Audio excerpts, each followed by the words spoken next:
Hey, welcome back for another episode of the Human Resources for Small Business podcast.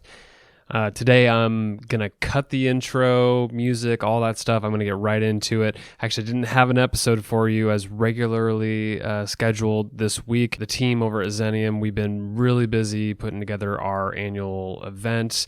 We call it the Leadership and Economics Summit. We do it. This is the 7th year we've been doing it, where we always host an economist to come kind of give an update at the local and macro level. And then we always round out the event with a CEO panel, and that's always really fun to hear what's keeping CEOs up at night, and how folks in the area are running their business, and what's on their minds with their people and all that. So since I failed to get you an episode on Tuesday, I'm going to release a segment of that CEO panel where they talk. There's 3 CEOs in particular, and you'll hear 3 different voices along with our moderator, Anne Donovan of Xenium. She's our president of Xenium. And they talk about engaging employees, developing culture, and strategies for attracting and retaining talent. And what's interesting, so these 3 CEOs, I'll name them right now. Kyle Stavig, he's the CEO at Myers Container, their industrial organization. And then we have Graciela Gomez Cowger. She's the CEO of a law firm, Schwabe, Williamson, and Wyatt. And then Sadie Lincoln, she's the CEO and founder of Bar 3. So these are 3 CEOs with very different organizations across different industries. They are all facing a lot of the same issues with attracting and retaining talent and developing cultures, of course, in their mind. But I think you're really going to enjoy what they have to say about how they're engaging their talent, how they're attracting people, and what they're doing to build culture. So I'm going to step out of the way, and I hope you enjoy this segment. Of course, the audio is not perfect because it was a live event, but I think you're going to enjoy it nonetheless. And we'll be back next week with, I got tons of content for you, so it's definitely coming. But yeah, enjoy, and feel free to reach out to me if you like this sort of thing. We do live events all the time, so recording this and putting it on the podcast feed is easy for us to do. Thanks so much.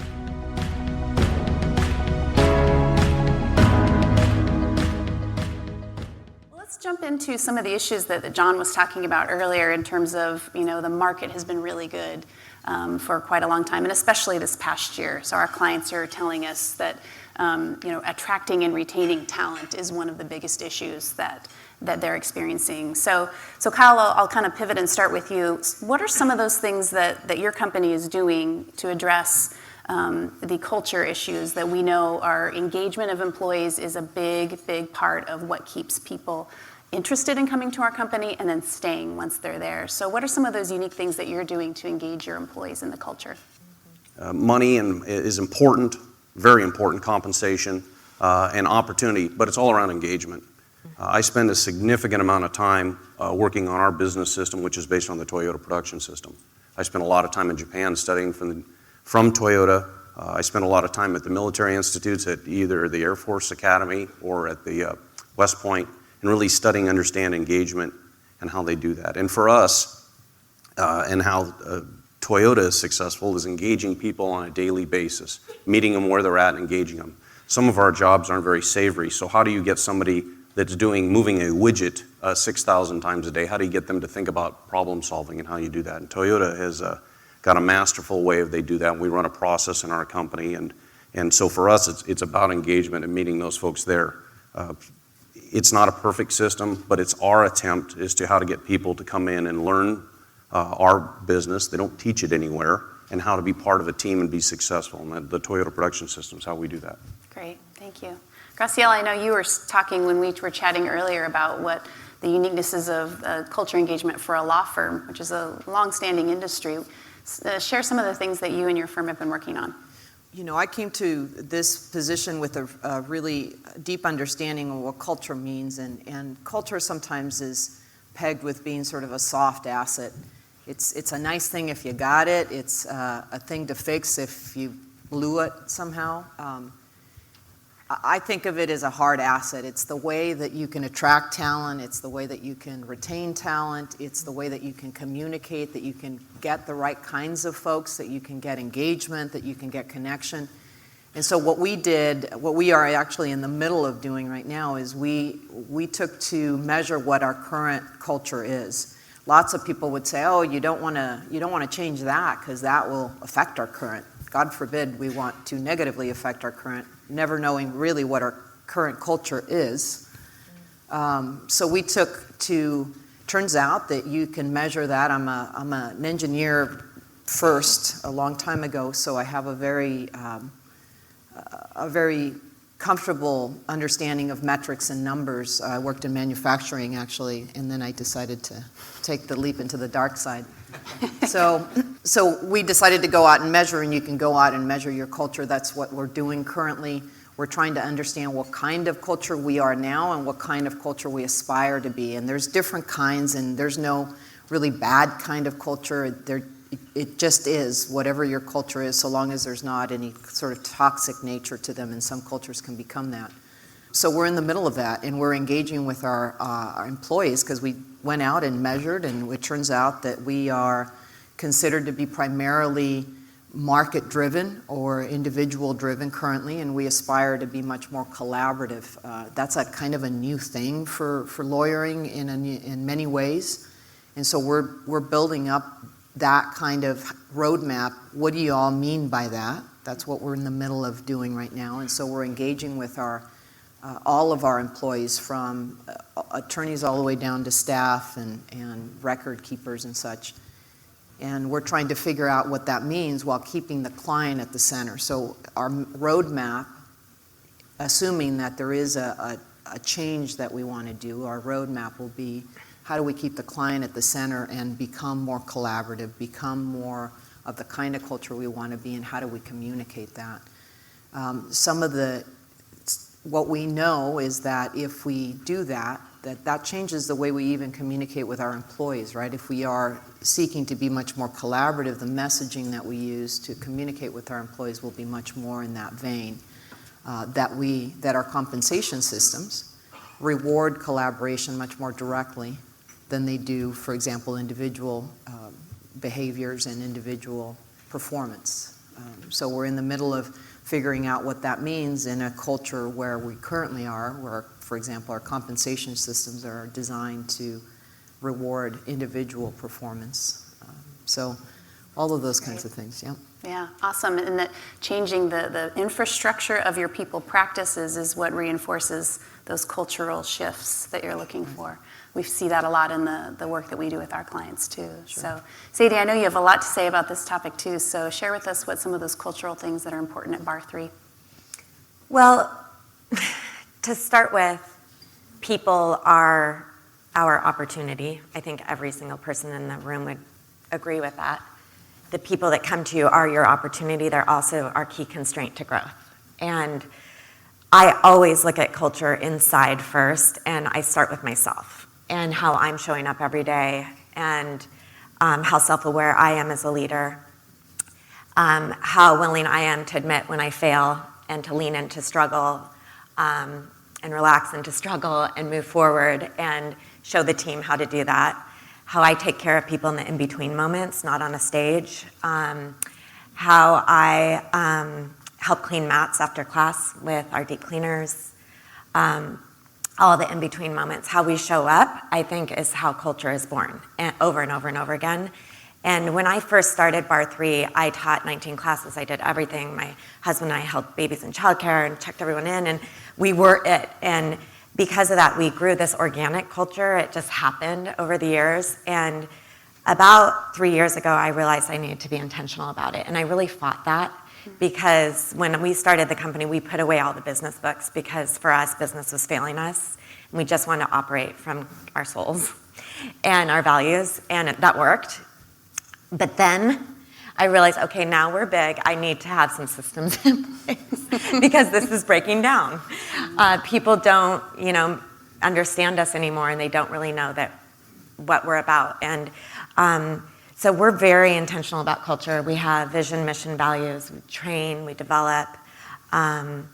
around that, and we spend time every single day on that. Because again, that's our key constraint. If we don't spend time every single day on our culture and on our people and taking care of our people, every single day, that's the first thing we do when we wake up in the morning, then we will not grow. Yeah, well said. And how would you describe the franchise environment? Is there other layers to that structure that you have to keep in mind in growing a franchise organization? Certainly. Is anyone here a franchisor? Anyone? I was going to commiserate with you afterwards. It is an amazing model because I trust and empower owner-operators, and most of them are women, and we're really similar. And that's an exciting thing to be able to empower her to have her own business. That's an important value of mine. So what happens with franchising is they come in enamored and excited, and they spend a lot of money to be a part of what we've created, and it's a mutual kind of trust fall. And they meet us at the beginning, and then they build their own community, and they have their own hopefully thriving business. Then they kind of stop needing us as much, and the royalty fee every month is like, there's this whole like psychology of emotions that happens.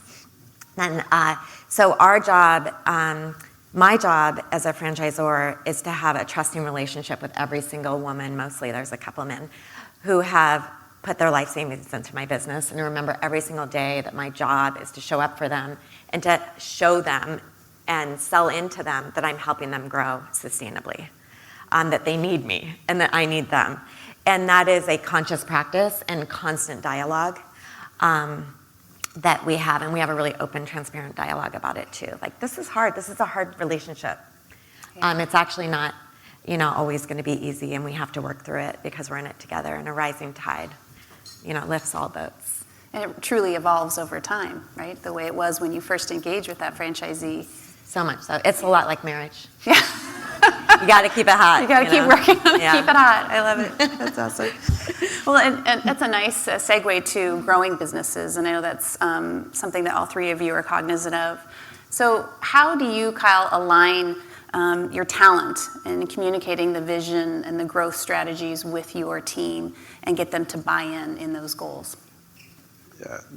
Our growth has been, we bought the original company in 2007, and we've grown it by 500% since that period of time. Our growth has been through acquisitions. So the discussion about the culture becomes really important because we're normally inheriting somebody else's culture. So we don't have an organic culture. We really, in fact, sometimes it'd be easier to start with an organic and build it up. You're sometimes having to turn the ship when they're there. And how we do that is when in our acquisitions, what our whole philosophy and discussion has been, we become a collection of brands. So we never brand anything that we buy as our own. We leave that brand in place and really kind of play to the hubris of the people that we bought, that we buy really strong companies, and we want to foster and do that. And they may do it slightly different than us, and that should be collaborative. So our discussion on all these acquisition targets is, look, I don't know the answer to that, but if we get together, we'll make the right decision together for the business. And I'm not big enough and good enough to run every business that we have. We really need good people that are coming along. And so I learned from these people that had really successful businesses in different geographies to kind of teach us or be a mentor to me. So for us, this has been a symbiotic relationship. The way we take that from the C-suite and then be able to deploy that is we use our business system, which is really based on it's called an X matrix. It's a very simple way of communicating strategy.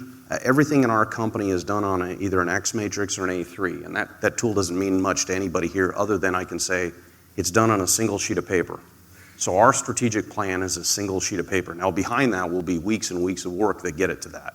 But if you have to write down, you have 2 hours to write a speech, you can go on and on and on. If you have 5 minutes to write a speech, you're going to have to be a lot more concise. So in order to transition this to all levels in our company, making it really simple for our people to understand what our strategy is important. So we do that with our X matrix, and then any of our strategic initiatives in the company all run from an A3. And those elements are always the same. What's our current state? What's the future state? What's the gap? And what are we going to do to get there? And we just repeat that process. So we get down to some really simple tools so that we're communicating very complex things in a very simple manner, and people can weigh in it. Now behind that, we'll have reams and reams of information, but people aren't going to read that. And so we get about 140 characters, as you know, with Twitter to be able to communicate something. So that's how we deploy our strategy in our company. That's great, thank you. And in the spirit of embracing change and looking at this tight labor market, I think we have to talk a little bit about, attracting and retaining talent. So Sadie, share a little bit about what creative strategies you've used in this tight labor market. You're looking for a variety of different people, franchisees as well as employees. What's been successful for you as the market tightens? Yeah, the boutique space has exploded since '08 when I opened. And bar specifically, my category is a new category that's now known. When I started, it wasn't known. And so it's highly competitive. And over again, I go back to looking inside, because for us, what's worked for us over and over again is to create what we call workplace awesomeness, which is like a giant magnet for the right talent. The more we focus in on our people and our day-to-day activities and how we're taking care of our people and remembering the client and remembering what we're best at and staying there, strategically partnering with people that can help fill in, so that we are all directed and we're all focused, and everybody in our company feels like they have meaning and purpose and they're trusted and empowered with clear measurable goals. That's workplace awesomeness. They're seen and heard, and they're moving towards something important. We've found that over and over again, and I really think this crosses industry, that those people are the ones that end up attracting the next wave and the next wave. And the other thing that's really important to having a culture that's attractive, and the other thing is, I used to attract like the C players, the ones that maybe like loved bar 3 and needed bar 3, and I found that really endearing, so I would pull them in and then spend a lot of time helping them. And that didn't work for us. What works much better is when I find people who I need, and I'm attracting the A player. Not the B player, not the B plus, the A plus player. And then really, truly empowering them over and over again. That doesn't always work. And so I think a huge part of attracting and retaining talent is actually letting go of talent. And that's definitely my biggest work and the hardest thing to do. But one of my mantras is let them outgrow me. It's not a good fit, let them outgrow me. And continuously weeding. So that there's more room for the next person, and just trusting that that person will come, and long to hire, quick to fire. That process over and over again has helped us. Kyle, how about you? Well, the talent for us, a little bit interesting, you're picking a lot of stuff up what you're saying there, Sadie. In our term, we use our Toyota production system, and I'll give you an example in a minute how we do that, but it all starts with our foundation, customer first. We talked about that. I got to have the customer say this. And respect for people. I had a mentor early on, and you just hit on something early on. Said, "Give me your definition of respect for people." And I said, "We all have a job for life. We're around here. We're family." And like, well, you're kind of onto something, but that isn't exactly it. Respect for people means you also have to develop your people. You got to develop them continually. And just having them come in and not develop them, you're not being very respectful. The second element of that is, you have a job, if you have 500 people that want to do something and one person that doesn't want to, you have a job to either get that person, coach them up or coach them out. Out of respect to the other 499, that's your job as a CEO, as a leader. You have to make that tough decision. And so sometimes stopping the bus and letting somebody off is the most difficult thing you have to do. Is part of that, so our development for people, how do we do it? I'll give you an example in our company. I give this example and people find this fascinating. In our company, we run what we call a rapid improvement event. It starts every Monday. We have a different initiative at every factory on a Monday. We follow a 9-step process. And on Monday morning, we give a team of 10 people, oftentimes don't even know each other. We put them in a room and give them a project, big, hairy project. 2 weeks ago, the project was on Monday morning. We got a team together in our Portland office, and we said, we've got a $300,000 problem. We need you to solve it. So we had somebody from the shop floor, somebody from the office, customer, supplier, people from other locations. We put them in a room and said, follow this facilitated process. Well, the first response from everybody in the room is, well, that can't be done. That's a bit insulting. If we could have found that, we would have done that already, right? The second thing would have been, we got a bunch of dummies working here, and if we got rid of these dummies and got smarter people, this would get a lot easier. It's like, okay, well, neither one of those are going to happen, so just follow the 9-step process, because there's nobody else who's going to show up here tomorrow, okay? Yeah. So then we check in again at Tuesday at 4 p.m. And at 4 p.m., the team will report out what they've done going through this 9-step process. So they've marinated on this issue for 2 days. And it's always the same on Tuesday afternoon. Sir, can we adjust the $300,000 goal to $50,000? That seems to be more realistic. We kind of agreed. And the answer is no. And you can't change the people or the team, but do you need any resources? You need money, time, effort. What do you need? And so that's where the Tuesday call is. Wednesday, 4 p.m. is our next check-in.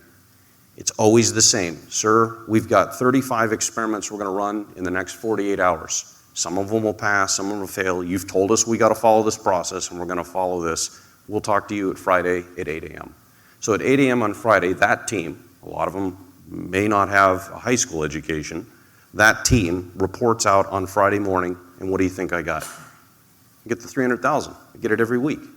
And the common response is, oh my God, why didn't we do this sooner? And these people are the greatest people I've ever worked with. Oh my God, this is wonderful. And so for us, that culture discussion is we repeat that and we get our 500 people to the company. We just run that sausage grinder. So people that are coming in doing a mundane job, when we get that engagement, all of a sudden you've taken a guy that's doing this 6,000 times a day and you're telling him to solve a freight problem. He doesn't even know what that is.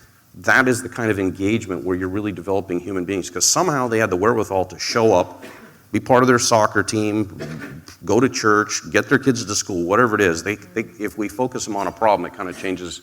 They start not thinking about this so much, and they're starting to think about how to do better. And that's how we create our culture and retain our people. And they're closest to the work, right? So they have great ideas that they don't even realize probably until you get them in that process. It's probably understood from the CEOs that are here in this room, the directors. We're servant leaders. They are the surgeons. Nobody buys anything from me. They buy it from them. They make the stuff. They get it delivered and do it. I'm just the kind of the facilitator and the ringleader, but I don't make any, and I don't bill it. I don't buy it. They do it. So when you start really thinking about you become a servant leader and getting the surgeons in a better place, how do you get that person to be more effective, to be able to take care of the patient, to fix the problem, teach this child, whatever it is, that process is really around enablement and getting those people to be successful. And we've been doing this since we bought the company in 2007, and we just keep upping every year more and more deep into this. If you were to go to Japan and you would talk to somebody that's at Toyota that's been doing this, I didn't create any of this. I just shamelessly steal all of it. In Toyota, they've been doing it for 70 years, and if you sat here today with 2 Toyota CEOs that were different companies, they would sit there and say, oh, we're awful. We're an awful company.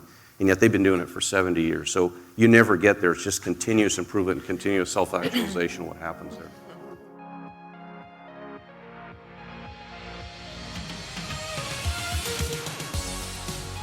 Thanks for listening to the Human Resources for Small Business podcast. Subscribe to this podcast and leave us a review on iTunes, Stitcher, or wherever you listen to podcasts. Also, be sure to check out our blog at www.xeniumhr.com/blog and follow us on Facebook, Twitter, and LinkedIn to hear about the latest in HR and leadership. The information on today's episode is for educational purposes only and should not be taken as legal or customized advice for you or your organization. This podcast is hosted and fully produced by Brandon Laws, that's me, and created and owned by Xenium Resources, Inc. For more information or to contact us, visit www.xeniumhr.com.